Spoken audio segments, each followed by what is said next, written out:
Welcome to Single Parent Success Stories, a podcast designed to inspire single parents. Here you'll find resources from self-care to finances to parenting and everything in between. Discover what it takes to thrive. Let the stories inspire you to what is possible.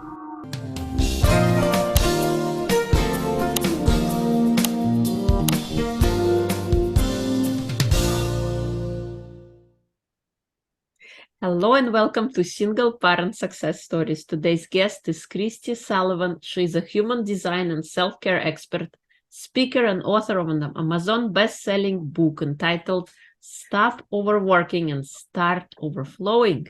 Welcome, Kristi. It is a pleasure to have you. Awesome. Thank you so much. That's my book. Yes, you just mentioned, so I thought I'd hold it up. Thank you so much, and it's great to be here. Thank you for inviting me. Please, thank you for being here. Thank you. Please share with us, how did you discover human design? Was it something you did all your life, or was it a recent? Well, half and half. We probably all are doing it all of our life, but I discovered it about 6 years ago, almost 7 now. And I always enjoyed learning things about myself, doing personality assessments, and just getting to know who I was more and more through different tools and techniques, I call it. I used to study DISC, which is a communication tool.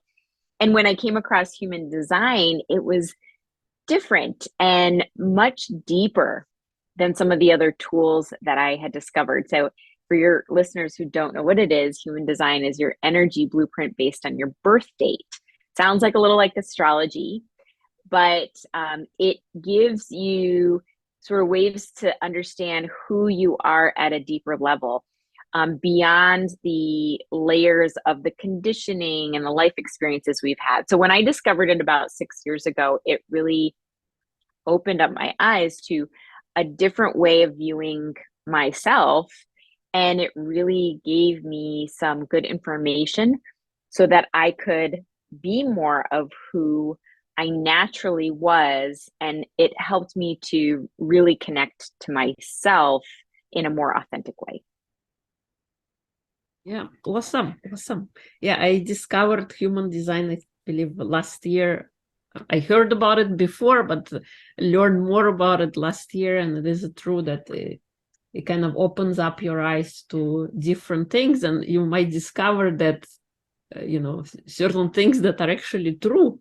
You wouldn't like phrase them like that, but once you start reading, once you do the analysis, the chart, then you're like, oh, this one is true. It's very validating, I find, when I do a reading for somebody to help them understand this body graph that you receive. When you go to the internet, you can find places to input your information, like mybodygraph.com. And then I help people understand and interpret all that it means. And in a basic way, to just start with some of the easy information. It's so validating for people. I've had clients who have said, do you have a camera? How do you know this about me? And I also have people who have really given themselves permission and the freedom to really just do things that work for them and not have to try to do things in a different way. Now, we're recording this around New Year's, so it's a perfect time to like recognize that we tend to set resolutions based on conditions and things that we think we should be doing because everyone else is, or, well, if I want to get healthy, I should be going to the gym, and things that may not really be suiting who we are. And when we start to feel either guilt or shame, or we don't keep those New Year's resolutions because many of us don't have consistent willpower in our human design, it just helps us understand that we don't have to do things like everybody else. And it gives us, again, validation and permission to be more of who we are and more unique, and not have to be like everyone else. Yeah, this is so true that, the New Year resolutions, they usually don't work. We have all the best intentions and we try to follow others, but we are all unique in our own way. We have certain people have a lot of energy, other people need them, have to be careful how they spend their energy, and that might run out. And it's all about, habits. As they say, motivation is what gets you started. Habit is what keeps you going. But we have our own unique ways of developing habits and keeping the motivation alive. So I know I shared with you my birth date. So what can you tell me? Yes, you did. I'm going to use it as an example for, again, listeners that may be new to human design, or to help them get a sense of what a reading kind of feels like, a mini reading, I call it. Right. So where I usually start the reading or tell people is about first their energy type, because there are 5 categories. It's just the beginning start of understanding who you are. You are in a category called the projector, which are 20% of the population. I, as another example, am a generator, and generators and manifesting generators are similar, and they represent 70% of the population. The difference between us is that as a generator, I'm kind of have this built-in energy to be doing, generating, building, doing things sort of throughout the day, or I just have this energy and this battery to keep me going through the day when I'm doing things in particular that I really enjoy and love. It's true also for a projector that it's important that you be doing things that you enjoy doing. However, you need to give yourself permission and time to rest in between the doing. The difference is you don't have as big of a battery, let's say, as I do. I'm more like the Energizer Bunny. You're more of like the electric car that needs to be plugged in and recharged throughout the day. So it may mean that you might want to and enjoy and get recharged taking naps. It might mean you just need some alone time and downtime to be by yourself. And this is something now it's more important than ever around self-care is what are you doing on a daily basis as a projector? And 20% of the population needs this kind of support for downtime and to recharge themselves. Does that make sense, Irina? Totally.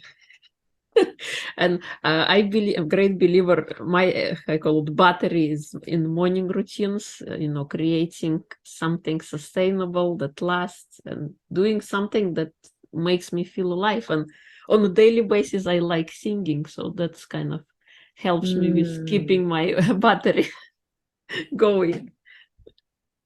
As we look more at your chart, we start to also see, I can see things like the energy centers, and it's based on the chakra system as well as astrology, Kabbalah, and I Ching. And so I see you have a defined throat. So singing would make sense. It's an outlet for this definition in your throat chakra that has this energy and this feeling of wanting to be expressed and in a powerful way. So it could be great for you as a singer and as a podcast host. So that's definitely something that's unique to you. For example, not all projectors have that, not all generators. And the other difference I want to talk about for your listeners, besides this idea of how we maybe work and operate at an energy level, that there's a certain role for projectors. Projectors have a lot of wisdom and guidance and insights to share. And that's so important right now as we are moving through a time of evolution where things are being redefined. We need to see things at a larger, bigger picture. And the projectors are really good at doing that. And they need to be recognized for this wisdom and insight. And as a projector, you may resonate with this, but you want to share your wisdom and insight with the people who want to hear that. It's not going to be everybody. When you're recognized and invited to share your wisdom and insight, it's going to make you feel good. And you'll know that's the right time to express this guidance again that you have. I'm over here as a generator, busy building and doing and taking care of details and things.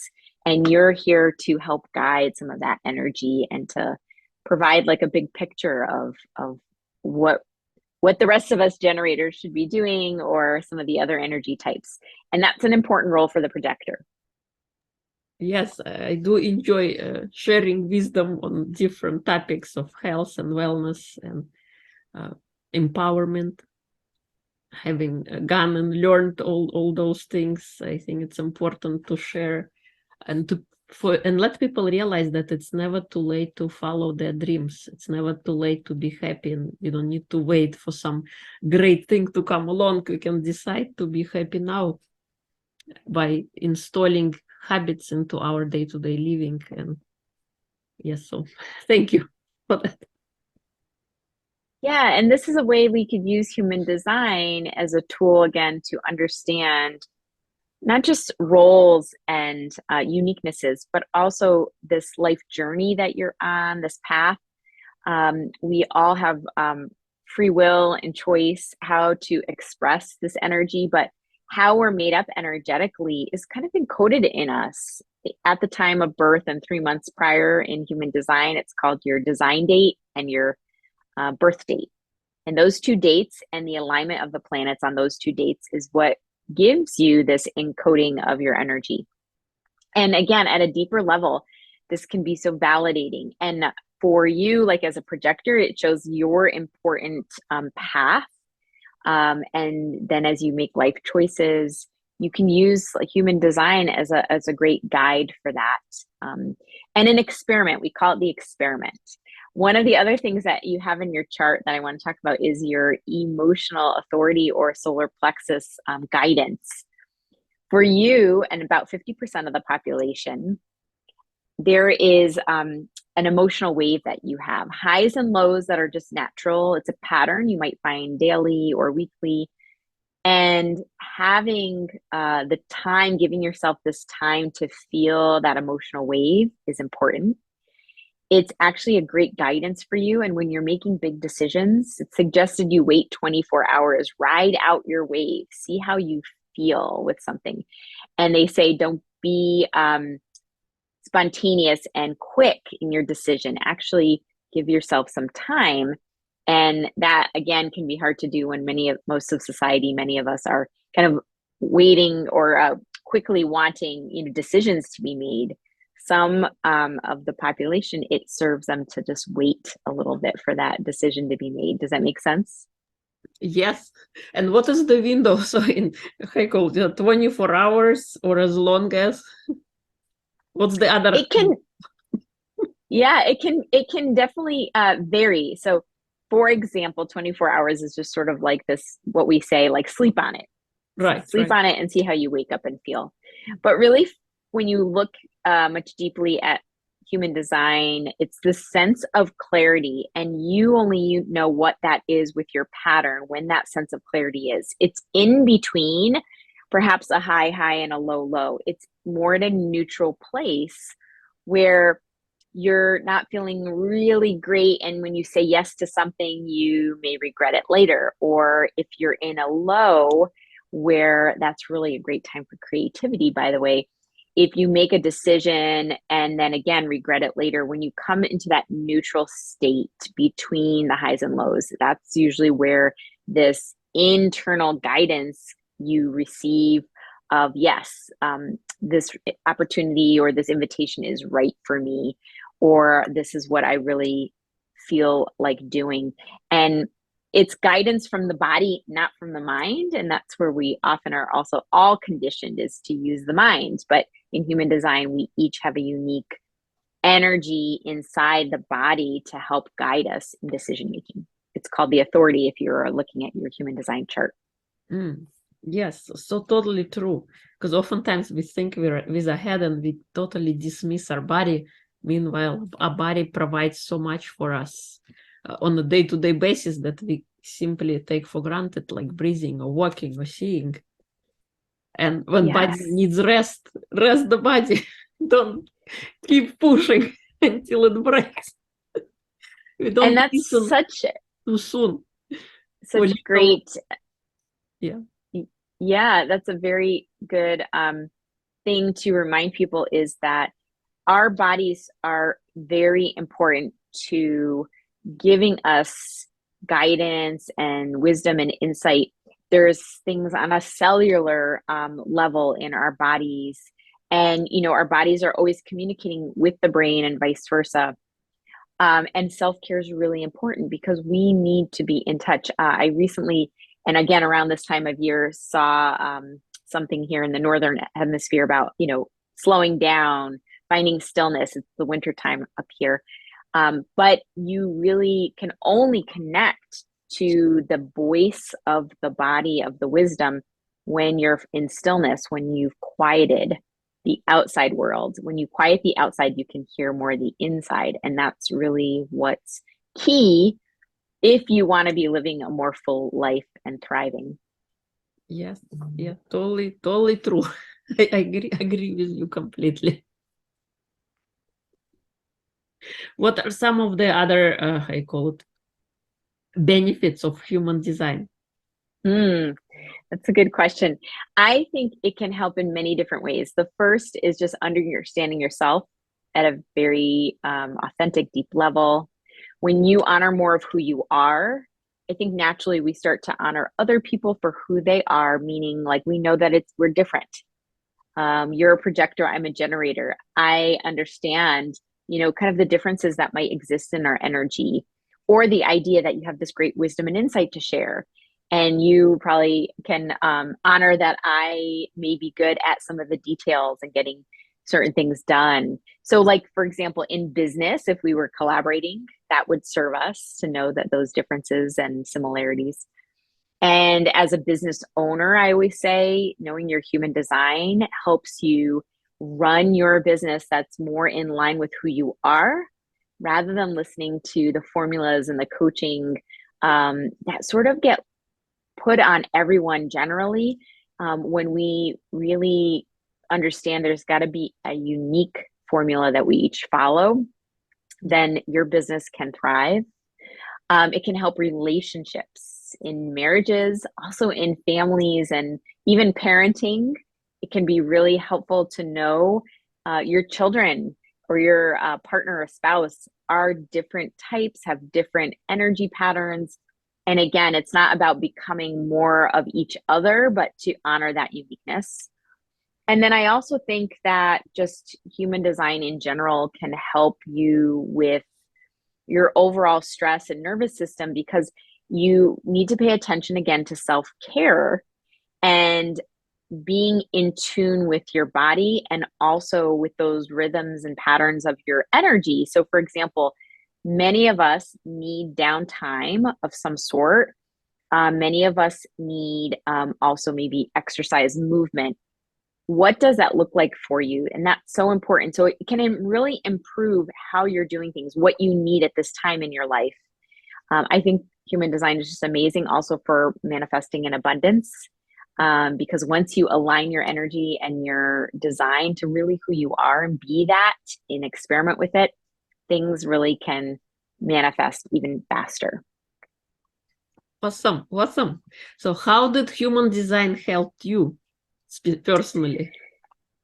So when I discovered it a few years ago, as I said, I was in a marketing career and I had a side business I was hoping would create extra income for me.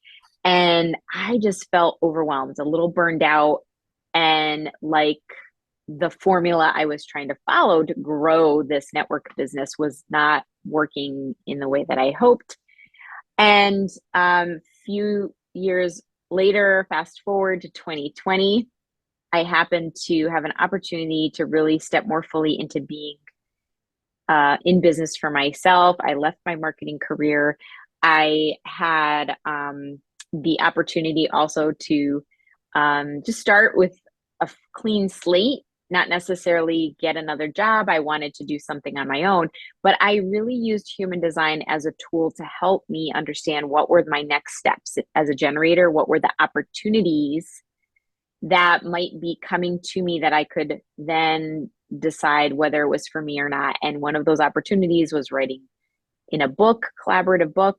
Another was speaking. And then someone asked me to teach something about human design because I had known it. So I did. And that evolved into this business where I now guide others about human design, their human design, and speak and do podcasts and write still. So all these things kind of unfolded when I paid attention to what was in front of me.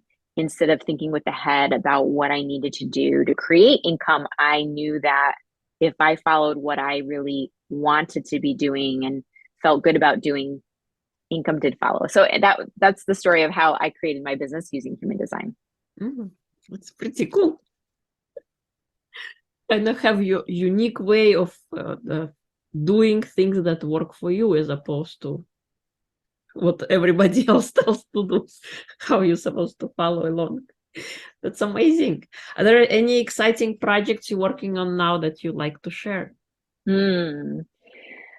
Well, it's this time of year when I love to set an intention about just being open to receive things that are kind of evolving for me. And so I did in 2022 complete my 6th collaborative book. So Congrats. you know, I've had some book projects, so I'll be doing some more talks on those books and sharing that out with the world, and kind of being open to see what comes my way this year. And one of the other things I do have that I love, besides human design readings, is I have a membership group. So if you do know your human design, this is a way for you to experiment with it and to attend some weekly calls that I have with small groups of women who are talking about their human design and self-care and supporting each other in a small group. So I love doing that and networking. So if your listeners hear this and want to reach out to me, I'd love to connect. That's part of my human design as well. And yeah, so I don't have anything big, so to speak, yet, but definitely some things that in the works. Awesome. What would you say your superpower? I think connecting, because that just keeps coming up for me. I've built my business through really networking, through meeting people like you, and we met just a few weeks ago, and just broadening sort of the network that I have, being a resource for others. If people are looking for, you know, other human design practitioners, in my book, I recruited 25 authors and they're all amazing. So I have other human design sort of resources and just keep learning about human design as well. So I really feel that wealth of knowledge and depth of knowledge, that's part of my design also. And the connecting is really part of my superpower. Nice. Cool. Awesome. What was the smallest thing you've done that had the biggest impact in your life so far? Well, I say this is small because even in small ways, there's a benefit, but what comes to mind is slowing down. Because I think even as a generator, being that Energizer bunny, we still need time to, you know, kind of slow down and be mindful. And I had to do that in small ways, but there was huge impact when I would decide to not fill my calendar up every day, or to, you know, it's nice out, let me go out and take a walk and do some self-care. So slowing down, that's in a little way has a huge impact. Nice. I haven't heard that one before. I think, yeah, it's important slowing down because we're always in this go mentality. And with our attention span is short as 3 seconds. I think slowing down is so important. Thank you. If people would like to connect with you, reach out to you, where would they go?